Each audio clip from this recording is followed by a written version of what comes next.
loogu aaso waxay noqdeen kuwa xad dhaaf ah. Qabuuraha Muqdisho waxaa buux dhaafiyay qoysas aasiya dadkoodii. Iridda laga gala qabuuraha waxaa yaala baabuurta lagu keeno meydka. Ma cadda waxa sababay kororka dhimashada ee muuqda,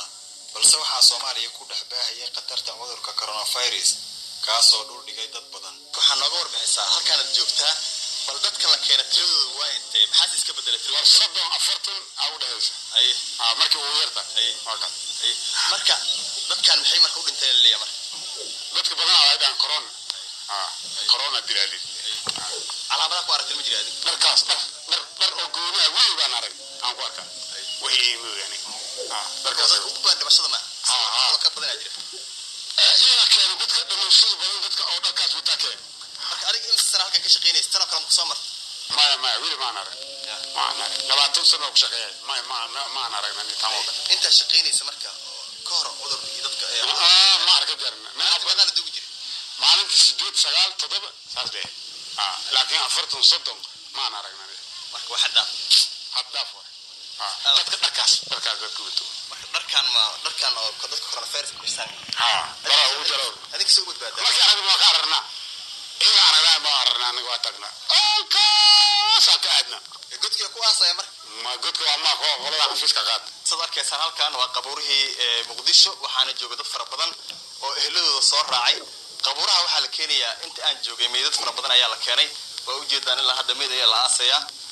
ضدك هل كان جو حي تلمام كبحيان ضدك دمشق وقبضن دمانية ضدك أي وطن ضدك أسمك إيه تلمامان سيدو جدا ضدك هل كان يلا darka kan iyo dharka dadka loogu talagalay coronavirus-ka dadka loogu talagalay loo xiro oo kuwana sidoo jeedaan geedihii meesha ku yaalo gebigood waxa saaran dharkaas aad u jeedaan cad waxaana tan muujinaysaa kororka coronavirus iyo dhimashada dadka ku dilay magaalada Muqdisho waxaana muuqanaysa in cudurkan cudur uu yahay khatar laakiin dadku aysan ku baraarugsanin qabuuraha Muqdisho waxaa lagu daadshay agab wasaqoobay oo loo isticmaalay dad qabay cudurka COVID-19 midana waa halis cusub oo wajihi karaan dadka eheladooda ku duugaya qabuuraha waxyaabahaas waxa la yiraahdo waxyaabaha wastage ka yiraahdo way oo warshadaha meesha ka isticmaala wastage ko kale ayaa haddana caafimaadka waxyaabaha isaga oo ku shaqeeyay iyagana wastage ka soo galayaan dharka iyo bukaanada waxyaabaha oo cudurkan looga shakiyay dhammaan waa infected way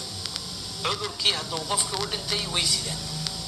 maadaama ay sidaan waxay khatar u yihiin dadka dharkaas